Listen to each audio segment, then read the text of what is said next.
All right, guys, what's going on? Welcome back to the Gridiron Gurus podcast. Today, me and Nick here are going to be recapping round one of the 2026 NFL draft.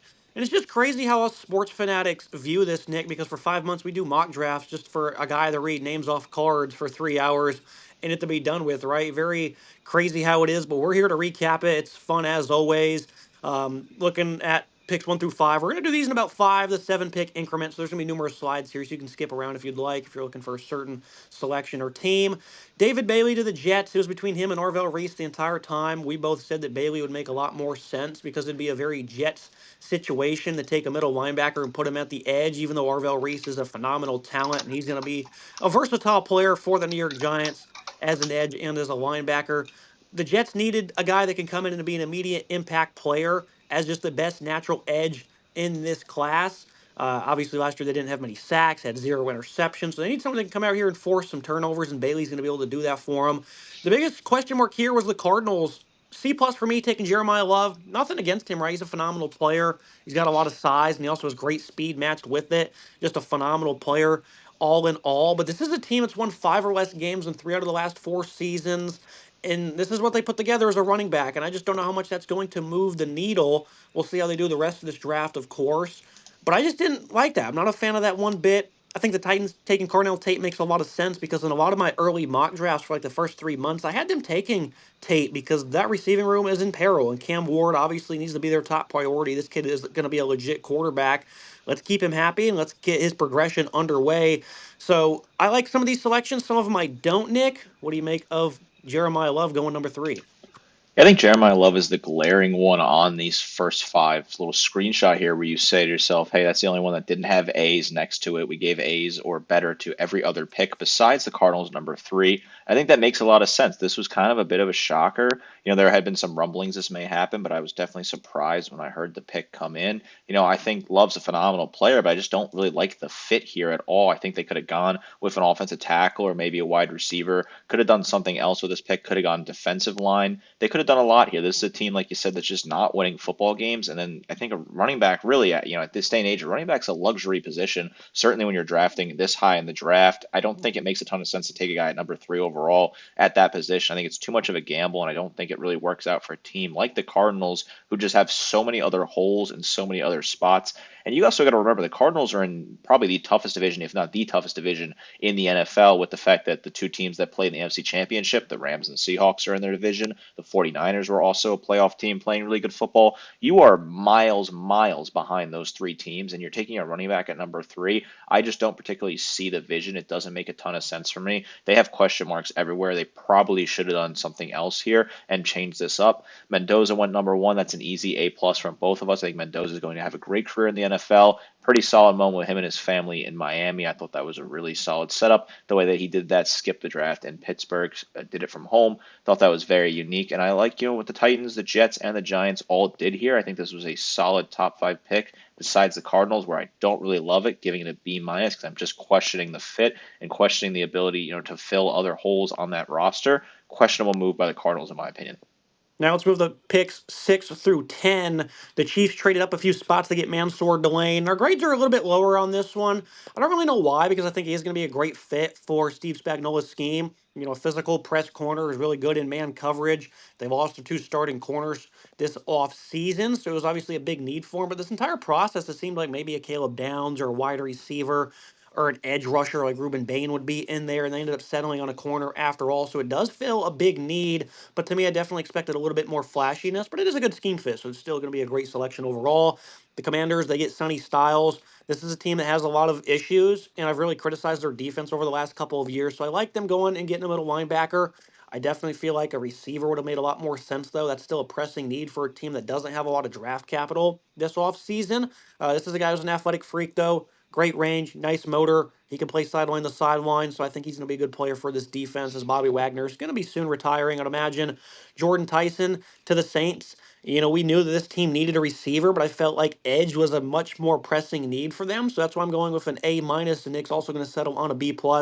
This is a technician, though. Great route runner, great playmaker. I love what he was able to do at Arizona State, especially against zone coverage. This guy is just always wide open. His quickness off the line of scrimmage really allows him to set up his cuts And I think him and Chris Olave are going to be a phenomenal duo for a quarterback last year, Tyler Shook, that was actually quite impressive. So I'm not mad at that with the Saints at all.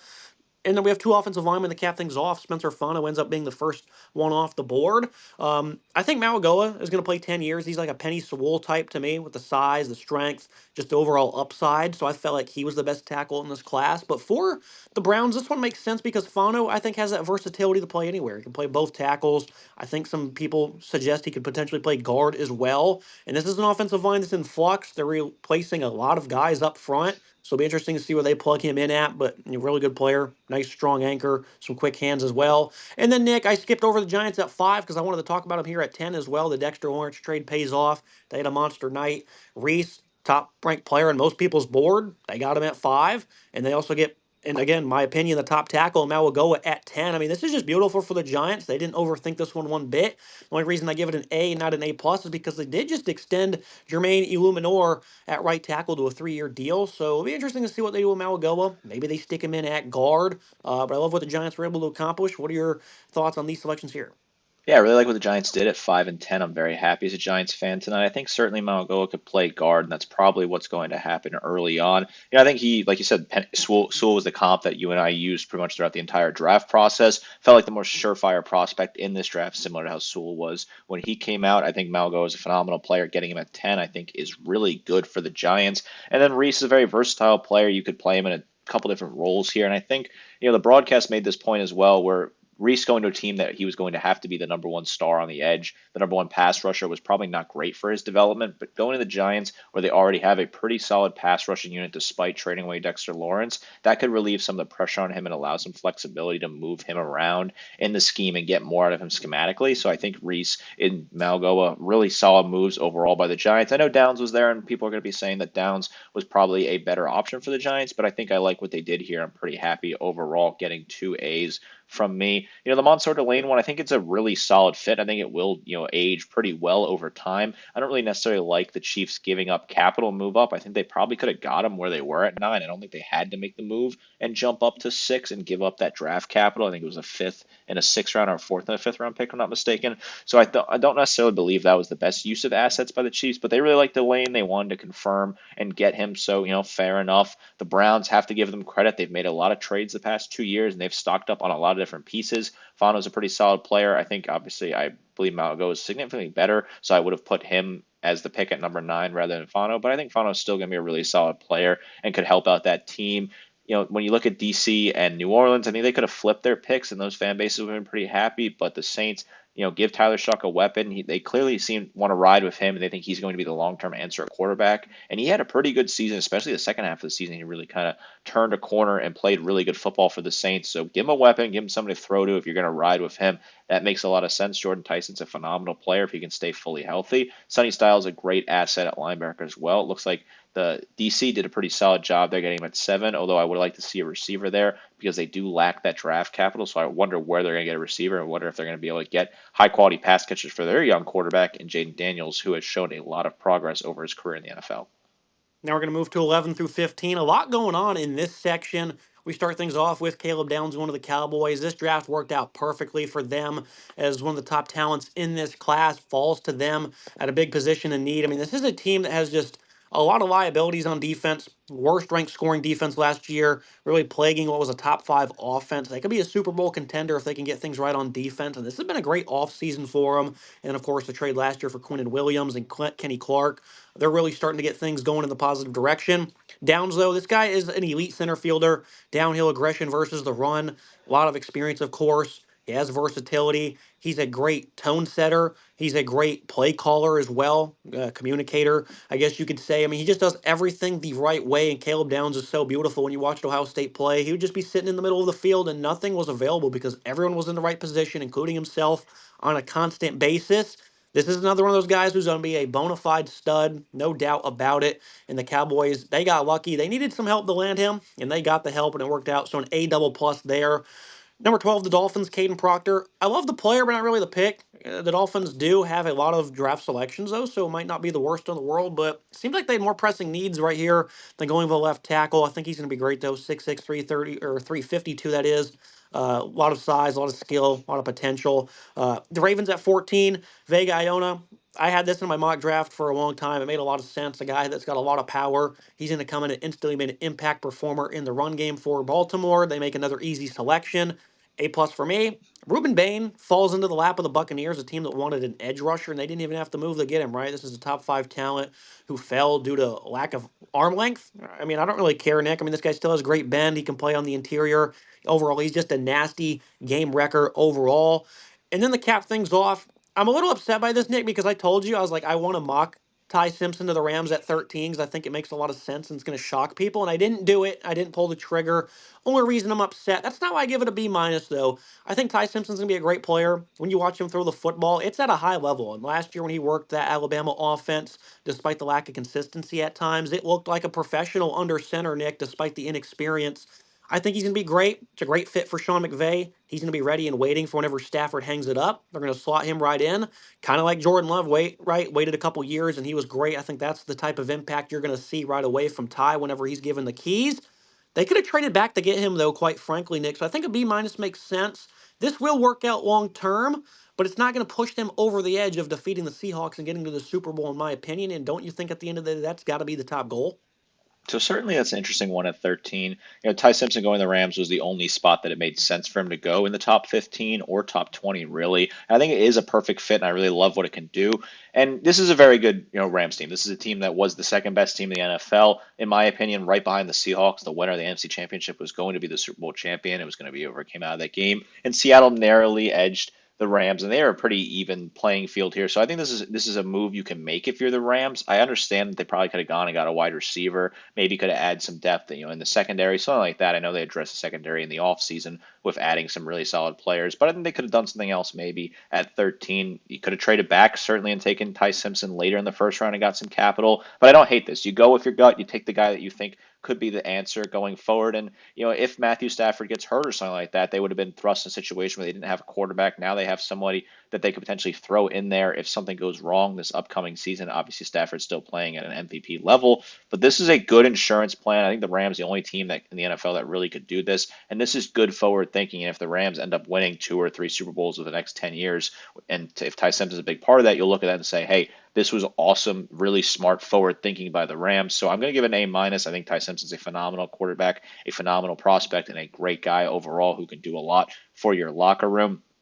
Caleb Downs gets the second highest grade in the history of the Everything College Football / Gridiron Gurus podcast, getting an A++. Jermaine Johnson got an A triple plus when he was drafted by the Jets late in the first round a couple years ago. Obviously didn't quite work out the Jets, but I still think Johnson is a phenomenal player that can develop with Tennessee. Downs is incredible, and I think Jerry Jones really got himself an incredible prospect here without having to do anything. He just sat there and waited for him to fall into his lap, similar to Micah Parsons falling into his lap a couple years ago. So this could really work out well. I think Downs is an incredible athlete who can do a lot for this team. Bain, Iona, these are two guys that fall to the Ravens and Bucks, and it works out for both teams. Very strong prospects that can do a lot. The Proctor one's interesting. I thought Caden Proctor would be a first-round pick, but I didn't think he'd go 12 to the Dolphins. I feel like they could have done a lot more at that pick. It's questionable. It gets a B because he's still a phenomenal player, a great guy in the locker room, a really solid asset overall. But I did not expect, back-to-back Alabama guys to go at 12 and 13, two top 15 picks for Alabama when it looked like they would only maybe have one first-rounder, and it'd be late in the round. A pretty good turnaround for Kalen DeBoer's company as they get two top 15 picks in his second season at the helm in Tuscaloosa. Moving to 16 through 21, the Jets taking Kenyon Sadiq. This one's a little interesting because never once did we say the Jets would be an option for the top tight end in the class.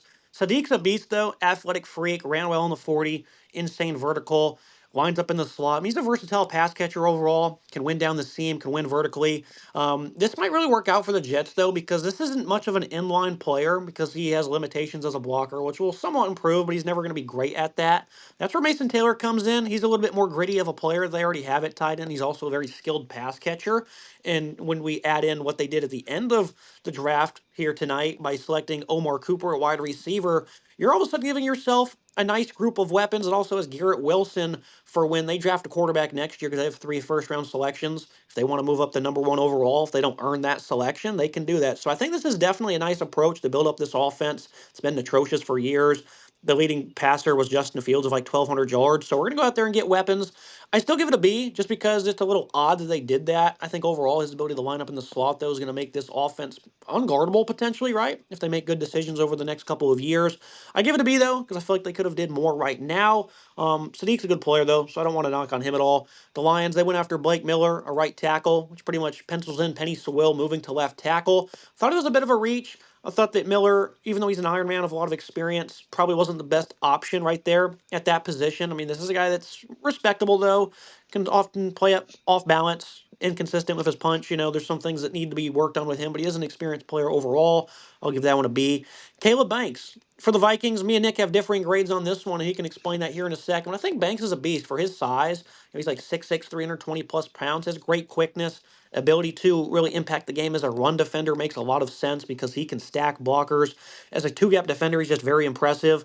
I know he didn't play last year really at all due to an injury, kind of a forgotten guy, though. But he's a beast.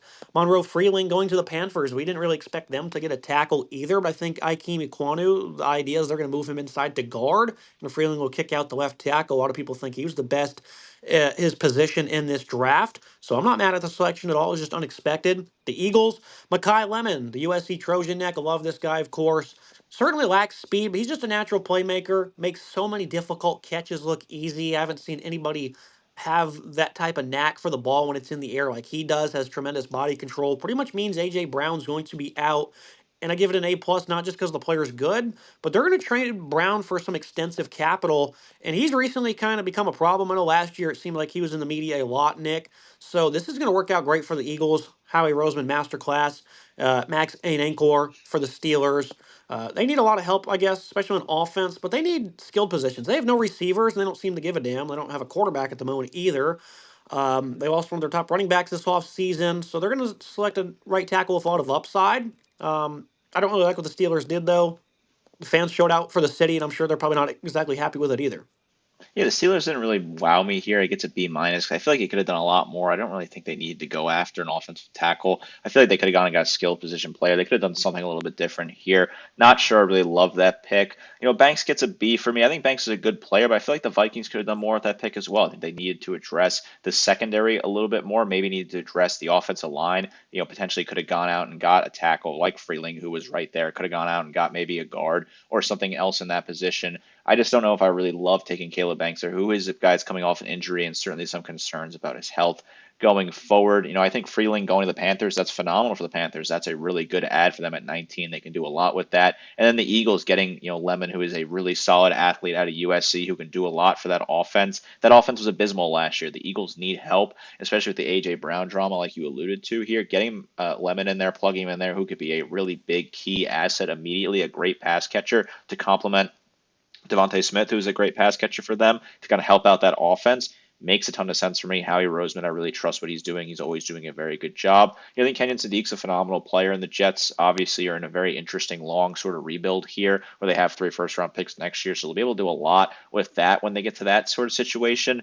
I think they added 2 interesting pass catchers. Sadiq's a very intriguing athlete, probably the most unique athlete in the class, so you can do a lot with him. There's sort of a lot of versatility there. I don't know if I love it at 16, but I think it has potential to develop. And the Miller one, Blake Miller for the Lions, could have taken Freeling there, but I think they liked Miller a little bit more. The offensive line for the Lions, it had a little bit of issues last year, but I didn't think it was the biggest weakness on that team. They went and addressed it, though. They got a guy who's pretty solid, and they'll kick their right tackle now into left tackle and Penei Sewell, and I think Penei Sewell will be pretty good on that side as well. He's shown that he is a great player in the league so far. I like what some of the teams did here. I think I'm a little bit weaker on what the Jets, Vikings, and Steelers did, but I think the Lions, Panthers, and Eagles had some pretty good hauls in this little section of the draft. Now I move to 22 through 27. The Chargers taking Akeem Mesidor. This is a guy that was also a freak for Miami. Great upper body strength, skilled pass rusher with the moves he possesses. He's a violent run defender as well. Both edges from Miami, deservingly so, go in the first round with their skills. I think this makes a lot of sense because you can pair him up with Tuli Tuipulotu coming off a breakout season. Khalil Mack's probably got 1-2 years left max, and he's going to help teach this young guy up, and he's going to pass the keys to the young kids. I think that makes a lot of sense for this defense, so I'm not mad at it one bit. The Cowboys, they needed to address the pass rushing position. They went ahead and grabbed Malachi Lawrence. Maybe a bit of an overdraft, but Lawrence is a guy that had a phenomenal showing at the Combine, showing he's a bit of an athletic freak, short area quickness, high motored edge rusher. I think he does a little bit of everything correctly when it comes to rushing the passer. He has some underrated moves when it comes to utilizing his hands as well. Not probably going to be the biggest impact performer early as a run defender. They probably could have got Lawrence later on, and they also probably could have got a better edge overall, especially with Mesidor being right there. I wish I would have saw the Cowboys stay where they were at, or maybe be a little bit more aggressive to move back up. So I definitely think they whiffed on that one, Nick. Mesidor would have made so much sense because I mocked them to grab him at pick number 12. So Cowboys probably could have did better there, but they did exactly what I wanted them to do, take all defense tonight. If they went in the offense, they would have lost the draft. 24, the Browns, Casey Concepcion. This is a guy I mocked numerous times to the Browns here at 24, and they followed suit. This is a guy that's got great yard after catch ability. Just a game changer with the ball in his hands. They can get it to him on screens. They can get him in quick game. And he'll make plays for you, and the Browns significantly need that kind of help. Just some more explosive spark in their offense. The Bears, I mean, this also worked out for them tremendously. Really, the two safeties, Nick Downs, fell to a team that wanted one badly. And then the Bears somehow got Dylan Feynman. I love this guy. Great range. I mean, the sideline burst is ridiculous. The ball skills really check out. He's improved as a run defender with the natural instincts. The anticipations really come along. I mean, this is a guy that also has some versatility as well. But he's going to sit back in safety, and that's the big position of need for the Bears. I love that pick for them. The Texans kind of reached on a guard, but they need help when it comes to their run blocking. And Keelan Rutledge, he's a nasty player, high motor guy, has some good size as well. Definitely can pave the way for some run lanes. We'll go with a B plus and a B each. We knew that the Texans were going to take a guard, Nick. So we can sit here and call it a reach all we want, but we knew what they were going to do really the entire process. So I think they definitely had a good night. And then Chris Johnson to the Dolphins. They needed to add a corner. They would have loved Mansour Delane. It didn't happen. I love what Johnson can do. He has nice ball skills, really good zone defender. I think he has the speed to match up well in man as well. Jeff Hafley, I trust his evaluation of defensive backs, so an A minus for me. Yeah, I think this is a very interesting little subset here. I think we knew the Texans were going to take a guard. I think Rutledge is a very solid asset, really good pick there. It's a little bit of a reach, so that's why it's getting a B for me. But I think he's a player that could certainly develop and be a good pick over time. It's a wait and see approach for me with the Texans. We knew they would take a guard. Lawrence gets a C plus for me. People might say, "Oh, that's a bit of a shocker," but I think it's a bit of an overdraft. I think the Cowboys could have moved back. They could have taken somebody else in the edge position here. They could have taken Kendrick Falk from Auburn, and they could have done better than Lawrence. I just don't know if I really love the fit overall, and I don't love his production at UCF. I question that a little bit here. I do agree that the Cowboys need to stay away from offense, so I'm glad they went two defensive picks, but I don't know if I love Lawrence, so that kind of balances out the great pick with the Caleb Downs pick. I think Mesidor is a slam dunk pick for the Chargers. Tuli Pelotu is a phenomenal player, I beg your pardon, for that Chargers team. So I think this is a great guy to pair him with. I think they can really do some great damage. And that Chargers offense, I really like the pieces they have. So I think that's a team that's a little bit closer than people realize to being competitive in the AFC West and potentially winning that division, which is a solid division as well. Concepcion, a very, very talented player. I think he's a really good fit for the Browns. They need pass catchers for their young quarterbacks. And this is a guy that's really good speed. He was, kind of hovering around that late first round, early second round. He ends up in that late first round spot. Thieneman, I love what he can do, an incredible player, and I think the Bears got a great steal here, and he can do a ton for that team. He is a football guy that just through and through loves the game and is an incredible safety that's very versatile. And I started to fall in love with Chris Johnson as the sort of cycle went on. I give it a B plus just because I wondered if the Dolphins maybe could have done a little bit more, and they traded around, they shuffled some picks around here. I don't know if they necessarily had to move to get to 27 to take Johnson. I think he's a very talented player, definitely the number two corner in this class, and fills a need that they desperately needed. It's a B plus for me, but I think he could certainly grow a little bit closer to an A minus. Johnson is a very talented player with good production out of San Diego State. Moving to the final selections of round 1, 28 through 32. There was a lot of trades here. A lot of stuff was going on. A couple of teams moved back into early round 2. The Patriots at 28, they snagged Caleb Lamu. Now, it's interesting to see the vision here because we all saw the Super Bowl. The offensive line got decimated, right? I mean, these are still young guys. A first-year guy in Will Campbell got beat up. Jared Wilson struggled playing out of his natural position at left guard. I'm pretty sure that was him. I'd have to double check. But Nick, the Seahawks were sending like seven-man blitzes. The corners have insane technique when it comes to blitzing, and I don't think it's indicative of how good those guys actually were all year long. Will Campbell was a rookie, still an outstanding guy at left tackle. Elijah Vera Tucker comes over now from free agency. They're going to put on the interior. Lamu started at left tackle most of his career. I think the Visions are going to move him over to the right side. I think this is a guy who's a great zone blocker, phenomenal lateral movement, pretty solid at pass protection as well. Not exactly the strongest guy, meaning he's not a finisher in the run game. Can definitely lack some aggressiveness, and he needs to add some more weight. But if they put him at right tackle, I think this makes a lot of sense. But I think the Patriots should have went edge. They definitely lack talent in that department. This isn't bad though, and I think a lot of people are going to overreact to what we saw in the Super Bowl. Peter Woods to the Chiefs, B plus for me because I also felt like they maybe could have did a little bit more. But Peter Woods is a guy who's got top 10 talent upside. Just didn't have a great year for Clemson. Nobody on the team really did though. So what can you really say about that? This guy's got very nimble, a lot of nimbleness for being about 300 pounds. I like his aggressiveness when it comes to collapsing the pocket. The impact he makes in the run game with his heavy hands really stands out. They're going to pair him up with Chris Jones. The Jets, I had them taking Omar Cooper numerous mocks at pick number 16. So them doing this here at 30, I love contested catch artist. He's able to come down with some very impressive grabs, showcasing strong hands. His yard after catch ability is nice as well due to his size and aggressiveness. So I think this is a very skilled football player. The Titans move back in for a versatile defensive lineman, Keldrick Falk. He's like 275 pounds, which is ridiculous for the movement skills he has. He can play on the interior. I even seen him playing nose at times. He can come off the edge. This is a great defensive staff. Gus Bradley, Robert Sala. This is a guy I think they had their eyes on, and I think they're going to develop him into a star. And it'll be interesting to see his role for Tennessee. And then to cap things off, the Seattle Seahawks lost Kenneth Walker, and then Zach Charbonnet tore his ACL late in the year. So right now, running back is very questionable. I give this a B minus though because I feel like the roster's stacked, right? I mean, they probably could have went running back here, and it's going to work out just fine for them. Price, a guy that has nice size and speed, 200 plus pounds, good vision, home run hitter type of guy. They could have went edge. They could have went secondary. B minus maybe a little harsh from me, Nick. But I'm not always the biggest fan of taking running backs in the first round, so maybe there's some bias involved. I'm certainly not the biggest fan of taking running backs in the first round, but I think for the Seahawks it makes sense. A minus for me. I think this is a team that they just won a Super Bowl. They're a phenomenal roster, top to bottom. Running back got a little bit weaker in the offseason, losing Walker. So I think bringing in Price, who's a really talented player that could certainly step up and be involved. I think they said on the broadcast that Love and Price is the first 1-2 combo of running backs to go from 1 and 2 from the same school in the modern draft era. So that's a pretty interesting note. Notre Dame's produced some solid running backs, and that was certainly a good team last year in terms of running the football. So I think Price is a solid add. The Lamu one for the Pats, I think is interesting. I think losing like they did on national television in front of the biggest audience of the season in the Super Bowl and having the offensive line have such a bad day really kind of cast this sort of perception that the offensive line was abysmal for the Patriots, which I agree with your assessment that I don't think that's really the case. I think they just had a bad day. Campbell just got, had a tough outing, and the Seahawks really sent a lot of different pressure packages that kind of put the Patriots in an uncomfortable position. They were not particularly game planned ready, which I think is more on coaching than it is on the O line itself.